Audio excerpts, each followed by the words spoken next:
नित्यं विमलमजं सर्वधी साक्षिभूतं भावातीतं त्रिगुणरहितं सद्गुरुं तं नमामि। गुरुर्ब्रह्मा गुरुर्विष्णु गुरुर्देवो महेश्वरः गुरुः साक्षात् परब्रह्म तस्मै श्रीगुरवे नमः। अनेन भेदान् देवो भगवान् जानकीपति श्रीरामचन्द्रपुरेशामस्मृतिर्देवता श्रोतानका श्रीराम जय जय रघुवीर समर्थ जय जय रघुवीर भगवान की महारुद्र हनुमान की समर्थ सद्गुरु रामदास स्वामी महाराज की योगीराज कल्याण स्वामी महाराज की समर्थ सद्गुरु श्री दत्तात्रेय स्वामी महाराज की समर्थ सद्गुरु श्री रामा महाराज की समर्थ सद्गुरु श्री वासुदेव महाराज की सब संतन की जय जय जय रघुवीर समर्थ मंगलमूर्ति नमः पार्वती पते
साक्षात् प्रभाकर बुझा सपवित्र कांति जो शाने परिवर्षद पूर्ण शांति जो नामदेव परिकीर्तने नंदलाला या वासुदेव भूषा नमितोपमाना सद्गुरुनाथ महाराज की जय जय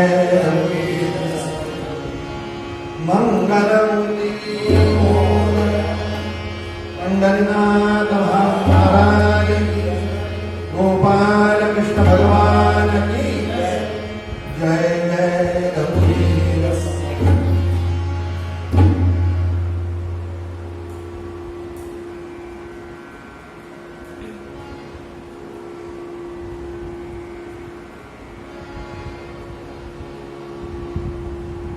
मना सज्जना भक्ति पंथे जावे तरी श्री हरी पाविले तो स्वभाव.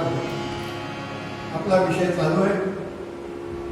मनाच्या भूमिकेतलं सर्व खरे आहे ते मनाला उपदेश करतायत. म्हणजे गमतीत सांगायचं म्हणजे मनाच्या मनाला उपदेश करतायत. मनाला उपदेश करतायत म्हणजे मनाचं जे मन आहे त्याला उपदेश करतात की बा मना भक्तिपंथे जावे तरी श्री हरी.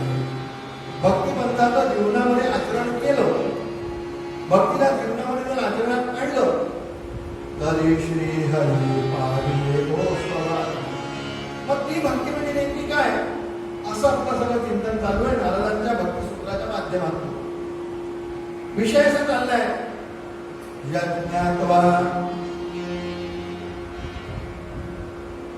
मत्तो भवति स्तब्धो भवति आत्मारामो भवति. त्याला जाणलं त्याला म्हणजे त्या परमेश्वराला आतापर्यंत आपण भक्तीचं करत होतो वर्ण त्या परमतत्वाला तो जाणतो किंवा जाणलं की काय होतं मत्तो भवति स्तब्धो भवति आत्मारामो भवति. त्या भगवंताला आपण जाणून घेतलं की तो मत्त होतो. मत्त होतो म्हणजे काय होतं आपल्याच एका मस्तीमध्ये असतो. म्हणून त्या तत्वज्ञानाला जाणणं अतिशय महत्वाचं आहे. ज्ञान म्हणजे कोणतं ज्ञान? जाणणं म्हणजे ज्ञान संपादन करणं. त्याला जाणणं म्हणजे त्याच्याबद्दल ज्ञान संपादन करणं. म्हणजे कोणतं ज्ञान? ज्ञान म्हणजे आत्मज्ञान. पहावे आपणासी आपण या ज्ञान सुधा. ज्ञान म्हणजे आत्मज्ञान. त्या परमेश्वराबद्दल सगळं जाणून घेणं अर्थातच एक प्रकारचं आत्मज्ञान हेच आत्मज्ञान म्हणतात. पुढे आपण म्हणतो ते आत्मारामो भवति मत्तो भवति स्तब्धो भवति आत्मारामो भवति. त्या परमेश्वराच्या परमतत्वाच्या बाबतीमध्ये सगळं जाणून घेणं, व्यवस्थित सगळं समजून घेणं, जाणून घेणं, उमटून घेणं आणि तद्वत त्याला आचरणात आणणं एवढी पूर्ण क्रिया इज इक्वल टू जाणणे म्हणजे ओळखणे. त्याला तत्वज्ञान हे अतिशय महत्वाचं आहे. भक्ती क्षेत्रातले जे लोक म्हणाले आपल्याला तत्वज्ञानाशी काय घेणं देणं, तर तत्व समजलं पाहिजे. काल आपण पाहिलं की भक्ती, ज्ञान आणि कर्मयोग हे कशी तिघांची सांगाडे.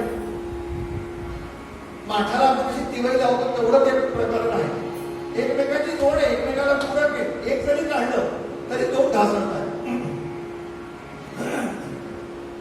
म्हणून त्या तत्वज्ञानाला जाणणं अतिशय महत्वाचं.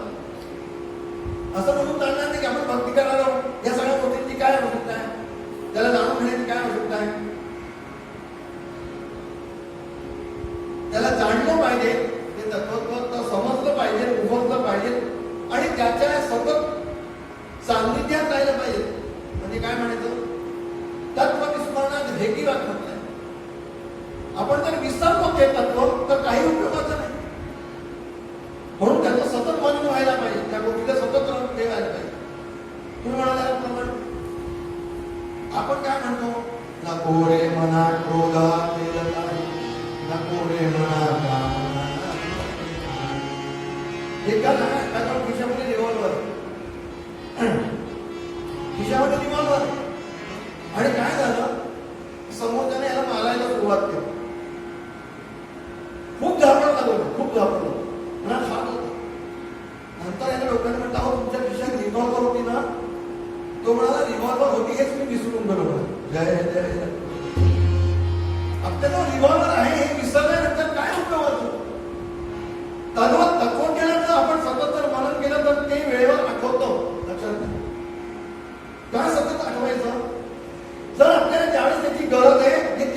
आठवलं पाहिजे म्हणून. नाही तर आठवणारच नाही. नको रे मना क्रोध हा जगात. याचं जर आपण सतत मनन केलं, सतत चिंतन केलं, तर आपल्याला आलेल्या क्रोधाच्या वेळेस त्याचं स्मरण होईल. जय जय रघुवीर. समजा आपल्याला राग झाला, खूप क्रोध अनावर झाला, आणि त्यावेळेस जर मला ठरवलं नको रे, समर्थांनी सांगितलं बघा, नको रे मना क्रोध हा जगात, काहीतरी परिणाम नाही होणार. विचार तर करेल मनुष्य, जर ते बरोबर मनन करणार असेल का. दुसरी गोष्ट सगळ्यात महत्वाची, हे सगळे कोणासाठी आहे? जो आपल्याला साधक बनवण्याचा प्रयत्न करतो, प्रामाणिकपणे भक्तीला जीवनामध्ये स्थान देण्याचा प्रयत्न करतो. लक्षात घ्या, व्यवहारिक माणसासाठी नाही. त्यांनी कसंही वागावं. 47 नंतर सूट आहे, 1947 नंतर पण सगळे स्वतंत्र आहोत. पण ज्याला भक्तीचं आचरण करायचंय, ज्याला काहीतरी वाटतंय की या भक्तीची फलश्रुती आपल्या जीवनात कळायला पाहिजे, आणि भक्ती कुठली, श्रवण असो, कीर्तन असो, विष्णू स्मरण, नामस्मरण असो, काही असो, सगळ्या ठिकाणी हे लागणार आहे. म्हणून हे ग्रस्त तीर्थयात्रेला गेले, आणि तीर्थयात्रेला गेल्यानंतर काय झालं, आपल्या इथे पद्धत आहे की मोठ्या तीर्थयात्रेला गेल्यानंतर काहीतरी सोडावं लागतं. यानं काय सोडलं, त्याला राग खूप घ्यायचा, क्रोध खूप घ्यायचा. म्हणून याने विचार केला आपण क्रोध सोडला, राग सोडला, संकल्प करून राग सोडला, आणि इथे आला. आल्यानंतर काय झालं, लोकांनी विचारलं, की खास जवळचे लोक असतात त्यांनी विचारलं, गाव काही तीर्थयात्रा सोडून मला गाव म्हणाला, कशाला सांगत नाही ना, सांगा मला कसं म्हणा. हो म्हणाले, राग सोडला. वा वा वा, फार छान केलं. कितीतरी लोक तुमच्या रागामुळे त्रस्त होते, छान केलं तुम्ही राग सोडला. पण काही लोक अशी होती विलंतर, ते म्हणाले वामनराव काय सोडलं, म्हणत राग सोडलं. पुन्हा थोडा वेळ झाला, वामनराव काय सोडलं, तुम्ही म्हणाल मला काहीतरी म्हणाला, काही सोडलं, काय सोडलं, राग सोडला. 6 वेळा झालं राग सोडला, वामनराव सारखं वगैरे राग सोडला, शेवटी तो आला, राग सोडला म्हणून मला सांगितलं. हा म्हणाला, आता लक्षात तुम्हाला किती वेळा सांगितलं राग सोडला, आता लक्षात आलं, आता लक्षात आलं. मग हे का माहित होतं, आम्ही खरंच सोडलंय का, असा एक प्रश्न असतो. एक संत संमेलन चालू होतं, संत संमेलन, आणि संत बसलेले होते, आणि ते बसले असताना एक संत उठले, अतिशय वितरागी संत, आपल्याला म्हणून म्हणवणारे असतं, ह्याच्यात फरक असतो. जय जय रघुवीर. ते उठले आणि काहीतरी विषय निघाला, आणि ते संतापले. तुम्ही मला काय समजता म्हणाले, मला काय समजता, सगळ्या ऐश्वर्यावरती लाथ मारून तुम्ही संत झाला. सगळ्या ऐश्वर्यावरती माझी स्वतः कुलकर्णी होतो, चांगल्यापैकी पटेल होतो गावात, लाखो रुपये होते, सगळं ऐश्वर होतं घरामध्ये. त्या ऐश्वर्यावरती लत्ता प्रार केलाय, लाच मारली आहे, आणि मी संत झालो. जवळ एक संत बसलेले होते, ते म्हणाले अजून लाच बरोबर लागलेली दिसत नाही. काय उपयोग, जर आपल्याला ते सारखं आठवत असेल ती गोष्ट, तर त्याचा उपयोग नाही. म्हणून आध्यात्मिक क्षेत्रामध्ये एखादी गोष्ट ठीक आहे, प्रयत्न करायला हरकत नाही सोडण्यासाठी, पण सोडण्यापेक्षा सुटणं महत्वाचं. जय जय रघुवीर. ते आपोआप कळली पाहिजे, आपोआप सुटली पाहिजे, तुमची इच्छा असो किंवा नसो. याला उदाहरण कसं,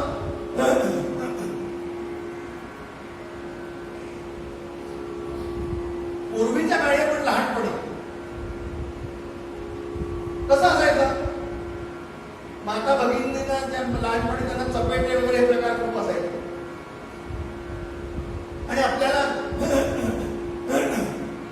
कंचे असतात ना, कंचे म्हणजे अंटे म्हणतो आपण आपल्या भाषेत, त्या कंचांचं खूप आकर्षण. किती आकर्षण,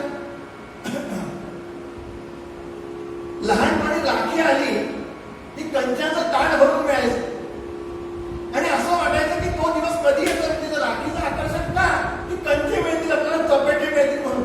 जय जय रघुवीर. कसं असतं त्या जीवनात, गंमत. वाढ होत नाही तर उतावळीपण आहे. बरं आपला अतिप्रिय असल्यामुळे समोरची बहीण आपल्याला कंची द्यायची ताड करून. बरं आता कोणी म्हटलं कीर्तनानंतर तुम्हाला काही आमची इच्छा आहे द्यावं, काय द्यावं? कंची देतो ताड करून. जय जय सुटलं. ते असे सुटतात, चपेटे म्हणा कंचे म्हणा, ते सुटले. सोडले का? ते सुटले. आणि ते असे सुटतात की कोणी जर आता ताण आणलं तर ओकारी आहे. जय जय रघुवीर. पण कशाचा परिणाम आहे? हळूहळू हळूहळू जसं आपण परिपक्व होतो, जशी जशी ह्या मार्गामध्ये पुढे वाढतो, काही गोष्टी आपोआप सुटत जातात. त्या सुटल्या पाहिजे. म्हणून तत्वज्ञान हे अतिशय महत्वाचं आहे. तत्व तेच तत्व सर्व ठिकाणी भरलंय याची जाणीव होणं. म्हणून ज्ञान म्हणजे काय? तत्वज्ञान होणं म्हणजे नेमकं काय? या गोष्टीला अंडरलाईन करा. त्या गोष्टीचा दृढ निश्चय होणं. जय जय रघुवीर. दृढ निश्चय पाहिजे, तो भरलाय. आणि ते होत नसल्यामुळे तर सगळे गोंधळ आहे. तोच परमात्मा सर्व ठिकाणी भरलाय ह्याची जर जाणीव झाली, लक्षात घ्या, तेच तत्वज्ञान. त्याचीच जाणीव. जाणीव म्हणजे काय? त्याला जाणणं म्हणजे काय? ज्या गोष्टीची जाणीव होती तो परमात्मा सर्व ठिकाणी भरलाय. एक मनुष्य काहीतरी डोक्यात आलं, काहीतरी करावं. कोणाला सांगता एकांतामध्ये अरण्यात गेला. काय मनात त्याच्या होतं त्याचं त्याला माहिती. नदी होती, नदीवरती काय उडी मारायची, आत्महत्या करायची, अमुक करायचं, काय पाप करायचं, ते त्याचं त्याला ते ठरवलं. आणि तेवढ्यात काय झालं? त्याचा एक अतिव प्रेमाचा मनुष्य म्हणजे मित्र, तो मित्र तिथे आला आणि मागून त्याला अंधारात त्याच्या खांद्यावर हात ठेवला.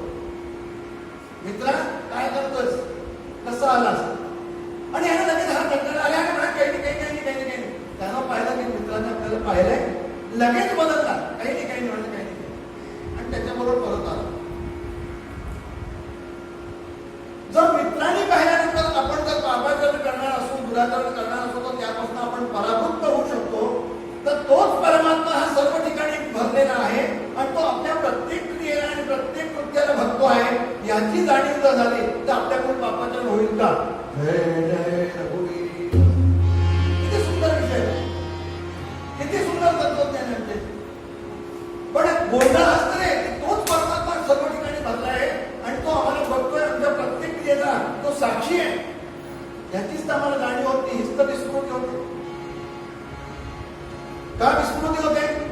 तुझिया वियोगे जीवित वाले आणि शरीर पांगे बहुरूप कलाले.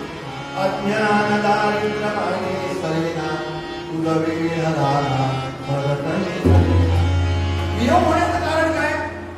आमची ही होणारी देहबुद्धी, देहबुद्धीचं प्राबल्य, आणि त्यामुळे त्याचा वियोग होतो. खरं म्हणजे आम्ही एक तुम्ही वेगळे नाही हो. म्हणून मत्तो भवती, ज्ञात्वा मत्तो भवती असं म्हणतात. आम्ही एक तो एकच आहोत याची जाणीव झाली की तो मत्त होतो. मत्त होतो म्हणजे परवा मी हे दृष्टांत दिलाय, पण आख्यानामध्ये घेतल्यामुळे लोकांच्या लक्षात येणार नाही. आणि अतिशय गोड आख्यान आहे, अतिशय गोड भाग आहे. मत्त म्हणजे असं वर्णन आहे.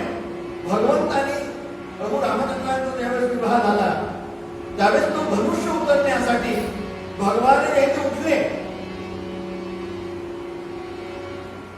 कसे उठले? गोस्वामी तुलसीदासजी महाराज वर्णन करतात. सहज ही चले सकल जग स्वामी, सहज ही चले सकल जग स्वामी. सकल जग स्वामी म्हटलंय तुमचं बोलणं त्यावेळेस. असं नाही म्हटलं एखादा युवराज चाललाय, तरुण चाललाय, युवा चाललाय. नाही, युवराज चाललाय सहजही चले सकल जग स्वामी. कसं होतं? मंद मंजू कुंजरदामी सहजही चले सकल जग स्वामी. हो, मत्त मंजू मन कुंजरदामी. मत्त मंजू म्हणजे मस्त असताना हत्तीप्रमाणे भगवंताची चाल. काय वर्णन आहे? भगवान आपल्या मस्तीमध्ये, पण त्या मस्तीचं लक्षण काय? यत् ज्ञात्वा मत्तो भवति. बरं, ही मस्ती भगवंताला कशी प्राप्त झाली? तो विषय थोडा वेगळा आहे. सद्गुरु कृपेने ही मस्ती त्यांना मिळाली ज्यावेळेस विश्वामित्र आणि वसिष्ठांनी त्यांना योग वसिष्ठ ऐकवले. मग काय झालं? मत्त कुंजरगामी. मस्त हत्तीप्रमाणे भगवान चालले. आता मस्त हत्ती एखादं मस्त असतं, मस्त असतं, उन्मत्त नाही बरं. त्याचं लक्षण काय? बाह्य लक्षण तरी समजून घ्यावं. हा जो हत्ती चालतो ना, बघा तुम्ही, त्याच्या चेहऱ्यावर सुद्धा एक तेजस्वी मुद्रा असते, प्रसन्नता असते बघा. कधी आपण पाहिले साधू लोक म्हणतात आपल्या इथे. आणि तो डोलत डोलत चालत असताना, सोट अशी करत असताना आपल्याच मस्तीमध्ये असतो. त्याचा तो आनंद अवर्णनीय असतो. तुम्ही निष्लक्षात बघा कधी गजेंद्र सुद्धा चालताना झोके घेत असतो मस्तपैकी, आणि छोटीशी घंटी नाद होत असते, ती सोट अशी अशी फिरत असते मस्तपैकी. चेहऱ्यावरती एक प्रसन्नता असते. तुम्ही लक्ष देऊन बघा कधी. पण तिन्ही मस्ती कशी असते तिथे लक्षण बघा काय सुंदर. लक्षण अशी आहे की ज्यावेळेस तो गल्लीमध्ये शिरतो किंवा ज्या भागाला चालतो तर लोक त्याला लक्ष्मी म्हणून, गजलक्ष्मी आपल्या इथे लक्ष्मी म्हटली, म्हणून गजेंद्राची लक्ष्मी म्हणून त्याला नमस्कार करतात. हो हो हो, गणपती बाप्पा, गणपती, गजेंद्र महाराज, गणपती बाप्पा, अशी धारणा आहे आपली भारतीय लोकांची. कितीतरी लोक त्याला नमस्कार करतात. या सकाळ सकाळी शुभ झालं, गणपती बाप्पांचं दर्शन झालं, गजेंद्राचं दर्शन झालं, अशा भूमिकेत. आणि गजेंद्र मोक्ष प्रसन्न लोकांना आठवत नाही, हे साधक असते त्यांना, म्हणून लोक त्याला नमस्कार करतात. तुम्हाला गंमत सांगतो, तो आपल्या मस्तीमध्ये एवढा असतो की ते नमस्कार करतात त्यांच्याकडे बघत नाही. बरं, आणखी गंमत आहे, अशा लोकांना जेवढे नमस्कार करणारे असतात तेवढेच त्याच्या मागे भुंकणारे पण असतात. तो नमस्कार करण्याकडे बघत नाही आणि भुंकणाऱ्याकडे बघत नाही. याला म्हणायचं मत्त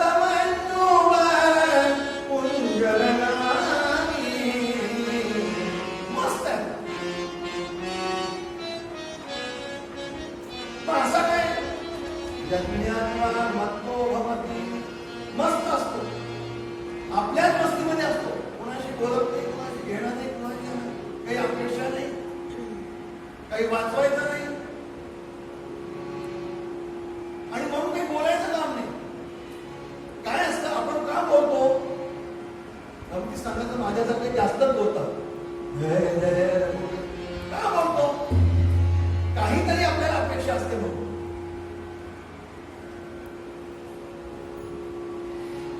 काही अपेक्षाच नसेल, कुणाची आपण घेण्यात नाही, कुणाशी आपण देण्यात नाही, कुणाकडे काही अपेक्षा नाही, काही आपल्याला वाचवायचं नाही, काही करायचंच नाही, म्हणाले बोलायचं काय प्रयोजन आहे असं.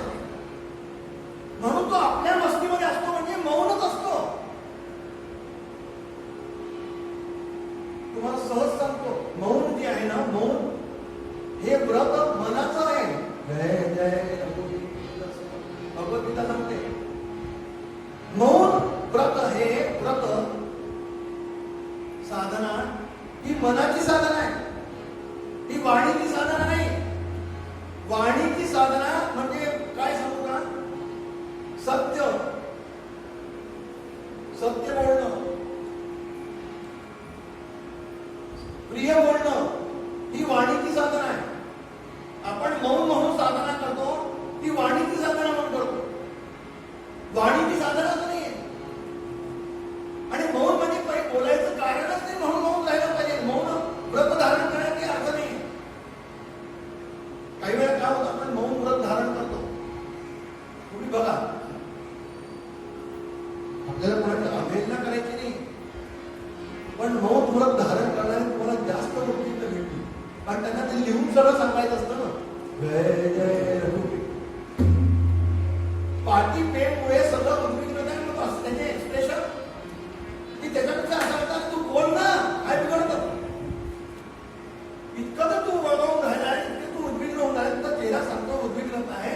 त्याच्यापेक्षा बोलून दे ना एक वाक्य, काही बिघडतंय का? म्हणून मौन पाहिजे. मौन कसं पाहिजे? कुणाचं बोलणं सुटलं पाहिजे, सोडता कामा नाही. जय जय रघुवीर. मस्तीमध्ये असल्यामुळे बोलायचं कोणाशी काही कारणच नाही, काही प्रयोजनच नाही, म्हणून बोलायचं काही काम नाही. शंकराचार्यांच्या वेळेस एक हस्तामलक म्हणून एक फार मोठे तत्वज्ञानी झाले. जवळजवळ 18-20 वर्षाचं ते पोरगं झालं. ते कोणाशी बोलायच ना, नुसता हाडाचा सापळा. आणि आई वडिलांना फिकर पडली की एवढं मोठं लेकरू झालं, बोलणं नाही, काही नाही, काही रिस्पॉन्स नाही, काही नाही, म्हणजे नुसतं हाडाचा सापळा आहे. त्याचं काय करायचं, कसं वाढवायचं? मला आश्चर्य वाटेल. आद्य जगद्गुरु शंकराचार्य महाराज ज्यावेळेस आले आणि त्याच्याकडे पाहिलं, मात्र बघा मी काय सांगतो, त्याच्याकडे पाहिल्यानंतर त्यांना बोलायला सुरुवात केली, वेदांतच बोलायला सुरुवात केली महाराजांच्या शब्दात. मग त्याला कोणी विचारलं, आचार्याला कोणी विचारलं, त्याला विचारलं तू इतक्या वर्ष का नाही बोलला?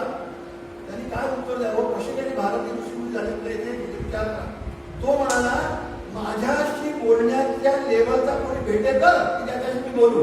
जय जय श्रीमद जगद्गुरु शंकराचार्य आले, मला असं वाटलं की कोणतरी माझ्याशी अधिकार संपन्न आहे किंवा अशी बोलू शकेल, म्हणून मी त्याच्याशी बोलू विचारलं. एवढ्या वर्ष बघूनच रमण महर्षींच्या जीवनाचं वैशिष्ट्य आहे. रमण महर्षी 18 ते 20 वर्ष बोललेच नाही कोणाशी, आणि घरच्या लोकांनी ओळखलं रमण आहे, त्याच्याशी बोलायचा प्रयत्न केला. आणि असं वर्णन आहे की ते भाषा विसरून गेले होते, बोललेच नाही 18-20 वर्ष कोणाशी. त्यामुळे बोलणं सुद्धा अवघड झालं त्यांना. आणि मग त्याचा परिणाम काय झाला? मग हळूहळू त्यांनी वाणीचे संस्कार केले आणि आपलं मौन व्रत येते सोडलं. कोणी भेटेच ना म्हटल्यानंतर काय प्रश्न? म्हणून यल्लंभा यज्ञात्वा मग्नो भवति स्तब्धो भवति आत्मा रामो. हे तत्वज्ञान आपण सतत जाणून घेतलं पाहिजे, म्हणजेच मग ती मस्ती निर्माण होते. आपण विसरलो की गोंधळ आहे. दृष्टांत देतो आणि वेळ झाले म्हणून तुम्हाला आवडता घेतो.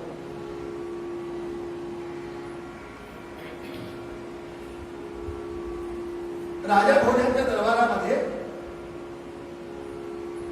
राजा भोज जे आहे एक पंडित, महापंडित नाही पण पंडित, मुलीचं लग्न आहे आणि घरामध्ये अगदी दारिद्र्यता आहे. लग्न कसं करावं काही कळेना. मग आता काय आपल्याजवळ काही उपाय नाही, म्हणून एकच उपाय आहे, राजा भोजच्या दरबारामध्ये शिरावं आणि काहीतरी चोरी करून आपण घरी यावं. बघा, म्हणून ते महापंडित राजा भोजाच्या दरबारामध्ये कसं शिरायचं? रात्री वेषांतर केलं, तिकडून ते करून तो मार्ग प्रशस्त केला की आपल्याला आतमध्ये शिरता येईल. आणि राजा भोजच्या दरबारामध्ये शिरले. तत्वज्ञान जर पक्क असतं, त्याच्यावरती दृढदृष्टी असतं आणि त्याचं सतत जर मनन केलं तर काय होतं? या सगळ्या दृष्टांत आतमध्ये शिरले. रात्रीचा समय होता, पाहिले तिथे कोणीच नाही. म्हणून काय विचार केला की आपल्याला ज्या गोष्टीची गरज आहे ते आपण सगळं चोरलं पाहिजे. म्हणून काही सोन्याच्या वस्तू काही ठिकाणी ठेवलेल्या होत्या, त्या सुवर्णाच्या जवळ गेले आणि त्या सोन्याच्या वस्तूंना हात लावला. आणि वस्तूंना हात लावता लक्षात आलं की अरे, तत्वज्ञान काय सांगतं? पंचस्तेय सांगितलंय. त्यामुळे सुवर्णस्तेय सुद्धा हे महापाप आहे. सुवर्णाची चोरी महापाप आहे. पंचस्तेयामध्ये सुवर्णस्तेय हे महापाप आहे. जिथे जिथे जे हात लावले तिथे तिथे त्यांचे तत्वज्ञान लक्षात आलं की अरे, आपण हे तत्वज्ञान सगळं शिकलोय वेदांताच्या परिभाषेमध्ये, हे चूक आहे, हे चूक आहे, हे चूक आहे. आणि तेवढ्यामध्ये रात्र झाली, गडबड सुरू झाली, लोक आले, नोकर चाकर सगळे लोक आले, दासदासी आले, सगळं वातावरण घेत आलं तर रात्र झाली होती. राजेसाहेब झोपणार, राजा भोर यांना लपायला कोणी जागाच नव्हती ना. इकडे तिकडे पाहिलं आणि राजा भोरच्या पलाला खाली शिरली. भोर राजा भोर झोपले, खाली हे झोपले. सकाळ झाली आणि सकाळ होता म्हणून काय झालं, राजा भोर उठले, डोळे पळले मस्तपैकी, आळस वगैरे दिला आणि तोंडातनं विद्वान असणारे राजा भोर त्यांच्या तोंडातनं शब्द बाहेर पडले. काय? चेतो हरायुवतया सुरिदो नुकुला, चेतो हरायुवतया सुरिदो नुकुला, सद्बांधवा प्रणय करव विरसरित्या, बलगंडी दंडी निवाला स्तरला स्फुरंका. राजा भोजाने श्लोक म्हटला, विद्वान होते, सद्भाव प्रगट झाले. काय भाव? चेतो हरायुवतया सुरिदो नुकुला. कितीतरी न्यायचे सौंदर्यवान स्त्रिया इथे उभ्या आहेत माझ्या दरबारामध्ये. माझं काय ईश्वर आहे की ज्या मला सगळ्या सेवेसाठी सगळे सगळे उभे आहेत. आणि कोण कोण आहे? सद्बांधवा प्रणय करव विरसरित्या. सद्बांधव उभे, कितीतरी लोक उभे, दास उभे, इथे हजारो लोक आहेत, शेकडो लोक आहेत. कशासाठी? आणि कोण आहे? बलगंती दंडी निवर करला स्फुरंका. इथले हत्ती आहेत की जे सगळे उन्माद करून आणि सगळे आवाज करून मला उठवण्यासाठी दासी नोकर चाकर हत्तीसारखे आहेत. फक्त कशासाठी? माझा ईश्वरी कसा देव फक्त मला उठवण्यासाठी. असं त्यांचा भाव त्यांनी प्रकट केला आपल्या पलंगावर. आणि एकदम आवाज आली खालून. पंडितांनी ते ऐकलं की एवढे सगळे लोक आहे, हत्ती आहे, नोकर चाकर आहे, दासी आहे, स्त्रिया आहेत, अमुक आहे. आणि त्यांच्या तोंडून पंडितांच्या तोंड हे सगळं बाहेर आलं. पण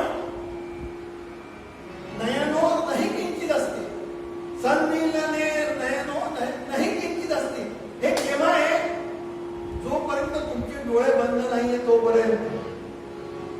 डोळे एकदा जर बंद झाले की हे सगळं ऐश्वर्य दासी नोकर चाकर हत्ती नित्ती सगळं तुम्ही म्हणता, हे काय कामाचं? कटू सत्य बोलले होते, तत्वज्ञानाचा भाग आहे.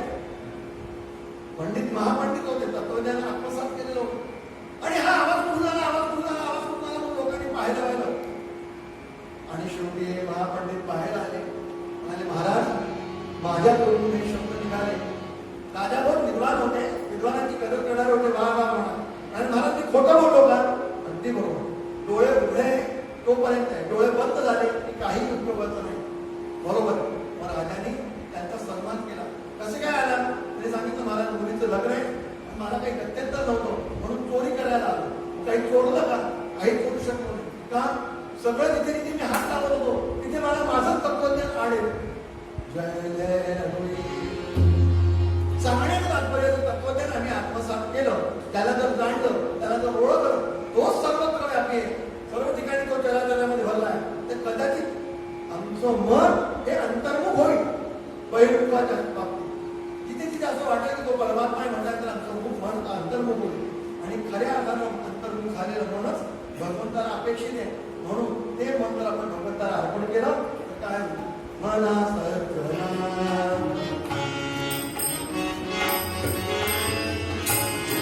श्री हरी